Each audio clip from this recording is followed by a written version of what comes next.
स्वागत है और मैं हूं आपके साथ दीपा बाफीलाल।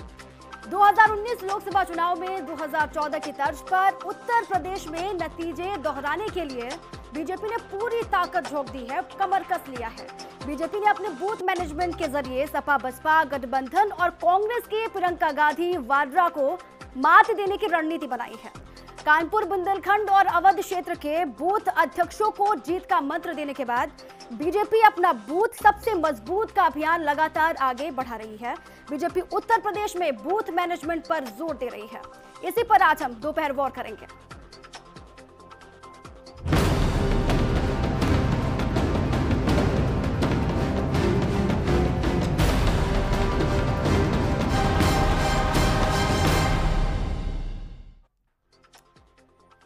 और अमित शाह यूपी के दौरे पर हैं। आज अलीगढ़ में, उसके बाद बुंदेलखंड में जनसभा करेंगे। वहां पर मंत्रियों का जमावड़ा लगेगा। 2019 लोकसभा चुनाव की पूरी तैयारी है। इसी पर आज हम चर्चा करेंगे। चर्चा करने के लिए हमारे साथ मेहमान मौजूद हैं। उनसे मैं आपका तारुफ करवा दूं। फकरुल हसन साहब हैं समाजवादी पार्टी से। सर, आपका बहुत बहुत स्वागत है। संतोष यादव जी हैं प्रवक्ता आरएलडी के। सर, आपका भी बहुत बहुत स्वागत है। दोपहर वॉर को आगे बढ़ाते हैं और भी गेस्ट हमारे साथ जुड़ेंगे, लेकिन अभी शुरुआत दो पैनलिस्ट के साथ करते हैं। सबसे पहले सपा के नेता फकरुल हसन, मैं आपके पास आऊंगी। बीजेपी ने तो तैयारी कर दी है 2019 लोकसभा चुनाव के किले को फतेह करने के लिए। आप क्या कुछ कर रहे हैं सर?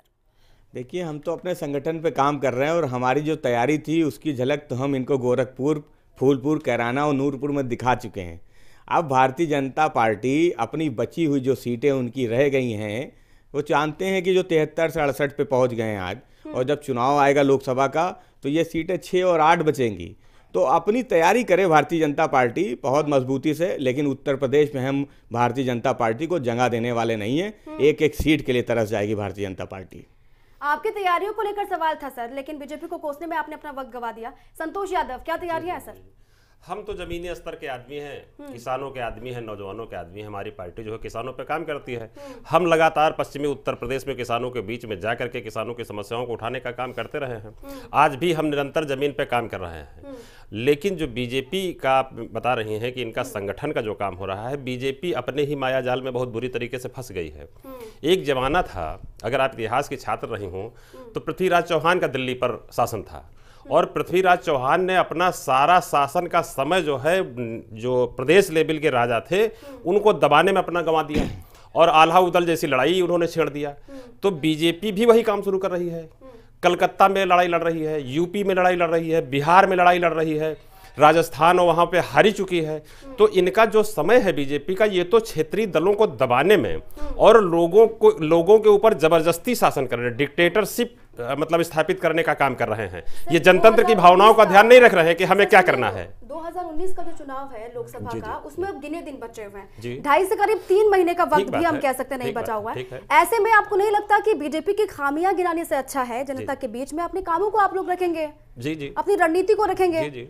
फिर थोड़ा सा वक्त आपको जब दिया जाता है तो अपने कामों को बताइए ना, अपनी रणनीति बताइए, क्या करने वाले हैं? हमारा जो दल है, हम तो राष्ट्रीय लोक दल के प्रवक्ता हैं। हम तो गन्ना किसानों के साथ में हैं, हम गेहूं किसानों के साथ में हैं, आलू किसानों के साथ में हैं, नौजवानों के साथ में हैं, छात्रों के साथ में हैं। और हमारा काम निरंतर, जो ये 5 साल का बीजेपी का शासनकाल रहा है, उसमें हम निरंतर इनके बीच में रहे, छात्रों के बीच में रहे हैं, नौजवानों के बीच में रहे हैं, किसानों के बीच में रहे हैं। करैना जैसा चुनाव हमने लड़ा है तो वहां पे हमने बताया है कि बीजेपी को कहीं पे कोई स्थान मिलने वाला यूपी में नहीं है।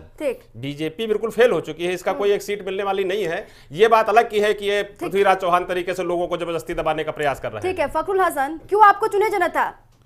4.5-5 सालों में क्या किया बीजेपी ने, और क्यों सत्ता से बाहर करे बीजेपी को जनता, और क्यों आपको चुने, बताइए? देखिए, जनता समाजवादी पार्टी को इसलिए विकल्प के रूप में चुनेगी क्योंकि समाजवादी पार्टी ने जो अपने 5 साल के शासन में 2012 से 2017 में जो हमने काम किया था, चाहे आज आपको मेट्रो नजर आ रही हो या एक्सप्रेस वे नजर आ रही हो, जो हमने किसानों के लिए काम किया, हमने जो छात्रों के लिए काम किया, जो नौजवानों के लिए काम किया, हम उसको लेके हम अपनी तैयारी पे हैं। हम मंडल, अपने जो मंडल की मीटिंगें हैं, बूथ की मीटिंगें हैं, आज जो भारतीय जनता पार्टी अपनी मीटिंगें कर रही है, ये मीटिंग हम 3 महीने पहले कर चुके हैं। हम इनसे आगे हैं अपनी तैयारी में। हम चुनाव को, ये जो चुनाव का आज इंतजार कर रहे हैं कि 2.5 महीने रह गए हैं, हमने साल भर पहले से चुनाव की तैयारी शुरू की थी और उस चुनाव की तैयारी मैंने पहले भी आपसे दिख तो रहा नहीं है। नहीं, क्यों नहीं? ऐसा ना, आप देखना नहीं चाहेंगे तो बिल्कुल नहीं दिखेगा। अगर आप देखना चाहेंगे तो आपको गोरखपुर भी दिखेगा, फूलपुर भी दिखेगा। तो बताइए तो आपकी जनता अगर हम चुनाव जीत के आ रहे हैं तो ये हमारे काम पे ही मोहर है मैडम। आप उसको तो देखिए, अगर हम फूलपुर जीत के आए, अगर हम गोरखपुर जीत के आए, अगर हम कैराना जीत के आए, नूरपुर जीत के आए, तो इसका मतलब यह है कि जनता का समर्थन समाजवादी पार्टी के साथ है। जनता ने भारतीय जनता पार्टी की उनके जो सुनहरे सपने थे, सुनहरे मुहावरे थे, उनको नकार दिया है। जनता आज समाजवादी पार्टी को विकल्प के रूप में देख रही है, इसलिए जनता समाजवादी पार्टी को चुनेगी। ठीक है, इसीलिए चुनेगी जनता समाजवादी पार्टी को। ठीक है, कांग्रेस से विशाल राजपूत जी भी हमारे साथ जुड़ चुके हैं।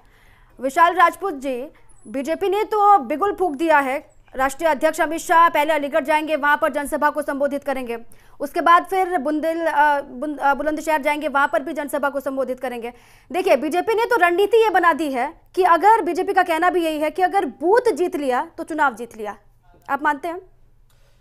देखिए, जहां तक भारतीय जनता पार्टी की सवाल है, भारतीय जनता पार्टी चुनावी मोड पे 5 साल रही है। हाँ।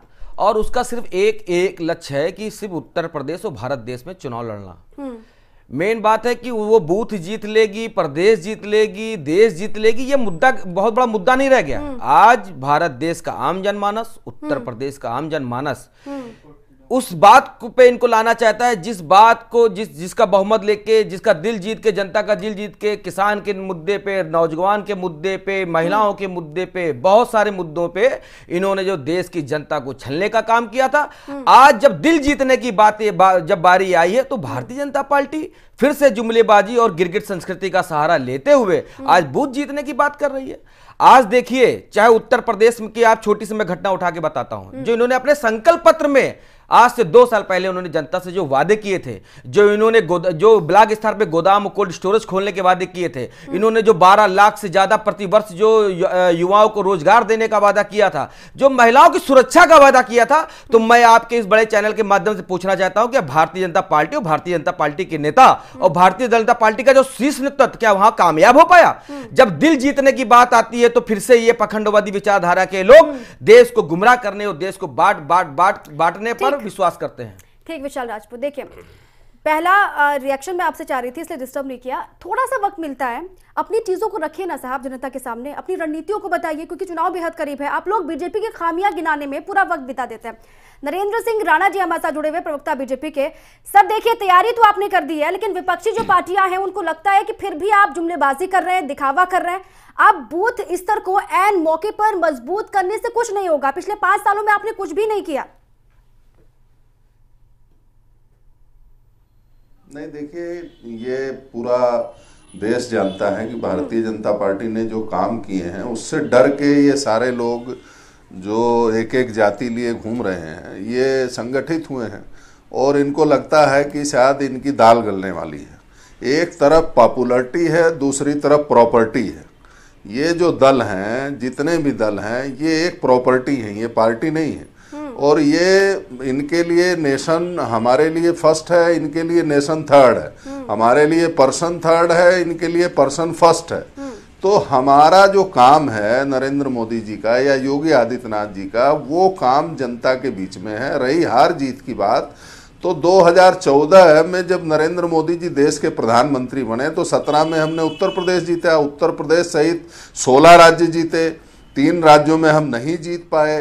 तो लगातार चुनाव हो रहे हैं और उन चुनाव में हम लगातार जो है, कौन हार रहा है? जिन की सरकारें थी, चाहे कम्युनिस्ट हो, कांग्रेस हो, इनकी बाकी दलों की सरकारें यहाँ थी, यहाँ हारे। तो उत्तर प्रदेश हो या देश हो, देखिए, हमने काम करने वाला और देश में बड़े बड़े विकास के वादे करने वाली ये पार्टियां, विकास तो इन्होंने किया लेकिन अपने परिवार का किया। आज जमानत में हैं, आज जेल से जाने के द्वारे पे हैं, कुछ जेल में हैं, चाहे वो वित्त मंत्री हों, चाहे वो देश के दामाद हों, चाहे वो लालू प्रसाद हों, चाहे चौटाला हों। किस किस को गिनाए? इन्होंने कितने पाप किए, जनता के सारे पैसे को डकार गए और दलालों के माध्यम से खूब खाया, खूब लूटा।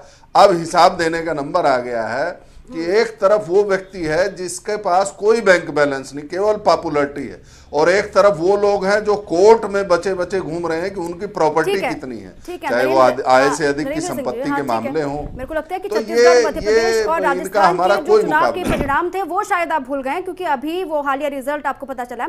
जवाब दीजिए विशाल राज। मैंने कहा 3 राज्य हमारे। देखिए नरेंद्र जी बहुत ही अनुभवशाली भारतीय जनता पार्टी के नेता हैं, तो कहीं ना कहीं छत्तीसगढ़, मध्य प्रदेश और राजस्थान की जो बौखलाहट है, और लगातार उत्तर प्रदेश की धरती से लेकर पूरे देश में जो उपचुनाव हारने का जब भारतीय जनता पार्टी ने काम किया, कहीं ना कहीं ये उसका सदमा है।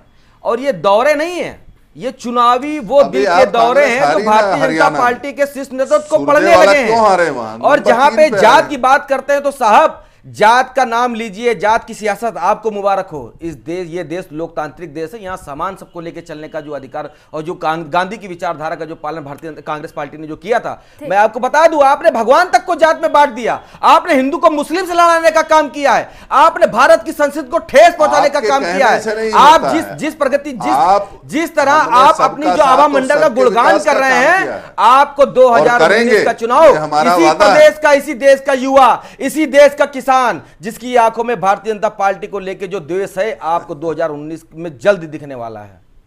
जवाब दीजिए नरेंद्र सिंह जी। हाँ जवाब दीजिए। अभी इनके जो राष्ट्रीय प्रवक्ता हैं राहुल गांधी जी के बहुत प्रिय हैं सुरजेवाला साहब, वो हरियाणा में उपचुनाव होता है, उन्हीं के यहाँ कांग्रेस पार्टी की सीट पे वो तीसरे पे क्यों चले जाते हैं? क्यों भारतीय जनता पार्टी वहां जीत जाती है? आप कौन से चुनाव की बात करते हैं भैया?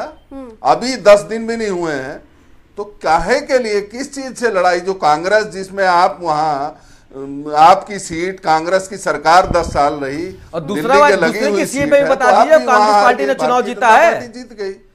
तो ये बताइए ना कि अभी 10 दिन भी नहीं हुए तो आप कौन से चुनाव की बात? नरेंद्र जी 10 दिन नहीं हुए, 2 सीटों का उपचुनाव था, एक कांग्रेस पार्टी ने भी जीता, आप भूल क्यों रहे हैं? भारत देश की जनता को गुमराह मत करिए।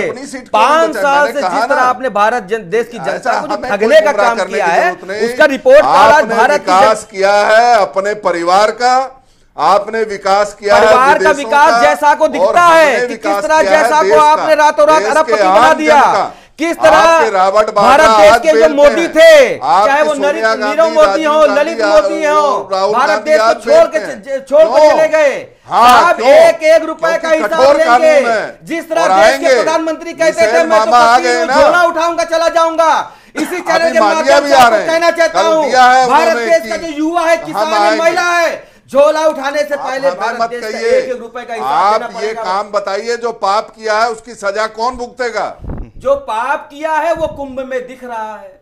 क्यों जमानत पे घूम रहे हैं आपके वित्त मंत्री? क्यों देखिए वो पाप और पुण्य का फैसला आप मत करिए विचारधारा के लोग। देश के दामाद जमानत पे हैं। ठीक है नरेंद्र सिंह, आप जवाब दीजिए इस चीज का। हाँ ठीक है, विशाल राजपूत नेता कौन होगा ये बताइए। सीधा सवाल सीधा देखिए, मैं कांग्रेस पार्टी का प्रवक्ता हूँ, पूरी जिम्मेदारी के साथ कहता हूँ, माननीय राहुल गांधी जी ने बोला था कि देश की जो सबसे बड़ी पार्टी होगी वो नेतृत्व करेगी। मैं कांग्रेस पार्टी का प्रवक्ता हूं, अब किसी भी पार्टी के प्रवक्ता से पूछिएगा उसका नेता वही होगा। जैसे मेरे नेता माननीय राहुल गांधी हैं, 2019 के चुनाव में उत्तर प्रदेश की धरती से जिस तरह, फिर ममता दीदी नाराज हो जाएंगी आपसे, फिर उसका क्या करेंगे आप? देखिए मैं आपको पुनः कहना चाहता हूं, मैं कांग्रेस पार्टी का प्रवक्ता हूं, माननीय राहुल गांधी के नेतृत्व में 2019 में सरकार बनने जा रही, जिसके चेहरा और जिसका देश का प्रधानमंत्री होंगे माननीय राहुल गांधी जी। फखरुल हसन, राहुल गांधी होंगे प्रधानमंत्री अगले?